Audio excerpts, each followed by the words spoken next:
The big picture is the way we see history and its events. It's also ways we see the perspective people had during that time, like how in the Great Depression in the 1900s, a majority of the people were struggling and had a very rough time due to the Wall Street stock market crash.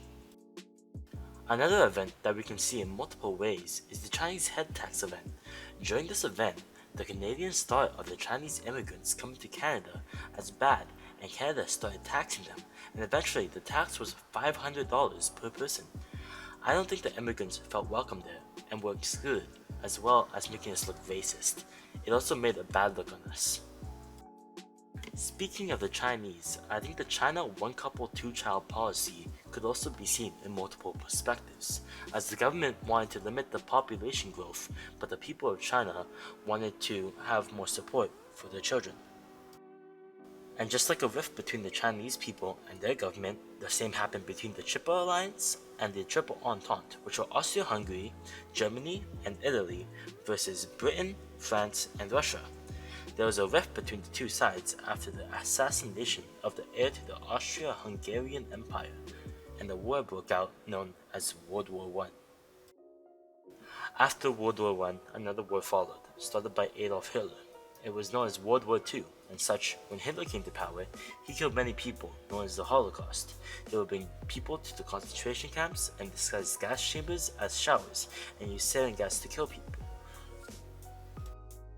Another event that happened during World War II was the Hiroshima-Nagasaki bombing, in which both Hiroshima and Nagasaki had nuclear bombs dropped on them, causing mass devastation and killing many people.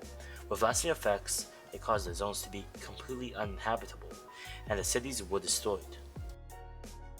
But when we talk about bombs, we can talk about the NATO versus the Warsaw Pact, in which they would have an arms race making new nuclear bombs like the hydrogen bomb and making new missiles like the ICBM or intercontinental ballistic missile, and other missiles like the SRBM or short range ballistic missile, the SLBM or submarine launched ballistic missile, MRBM or medium range ballistic missile, IRBM or intermediate range ballistic missile, and the MIRVs or multiple independently targetable re-entry vehicles.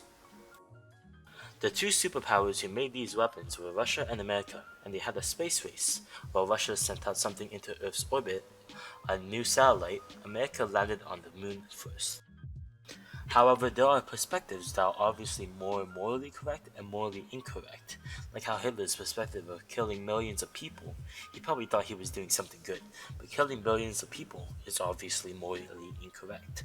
Or in another case, how dropping a nuclear bomb on Hiroshima and Nagasaki was morally incorrect because it kills thousands of people, or how using weapons like chlorine gas is morally incorrect due to the horrifying effects it has on the human body. Speaking of effects on the human body, the Spanish flu was a disease that we didn't know where it originated from. The Spanish flu didn't originate in Spain, but it was first reported by them. The Spanish flu would cause the patient to get a fever, nausea, aches, and diarrhea, and develop pneumonia. Dark spots would appear on the cheeks, and the patient would turn blue due to suffocating from a lack of oxygen, since the patient's lungs would be filled with a frothy, bloody substance. Another thing in between the two world wars was the Winnipeg General Strike, an event that happened after the soldiers came back after the First World War. The strike happened due to the drop in demand in goods, and the factories started to lay off workers, which stopped the soldiers from gaining money. The workers had a strike to get their jobs back, but the drop in demand for goods caused the factories to lay off workers because they didn't need more at the time. In the factory owner's perspective, it's a way to save money, but in the workers' perspective, they had no job and no money, so they had a rough spot and couldn't work. The Great Depression happened due to a major economic crash, which was known as the Wall Street stock market crash, and caused millions of Canadians to go unemployed, hungry, and homeless. The Great Depression impacted Canada in a large way by slowing down nearly everything, like the immigrant acceptance rate and the economy going into a worsening state. They established unemployment relief camps, which was run by the Department of Defense. They would be paid a small amount of 20 cents a day for construction work, and they rioted for that. To answer the question of what is the big picture, I think it's the way we see the past. I personally think it's like paving the road for the future, making sure we don't make morally incorrect decisions, and putting roadblocks where we shouldn't go. In addition, I also think history is our guide in trying to build our society into what it is today. But that is just what I think the big picture is.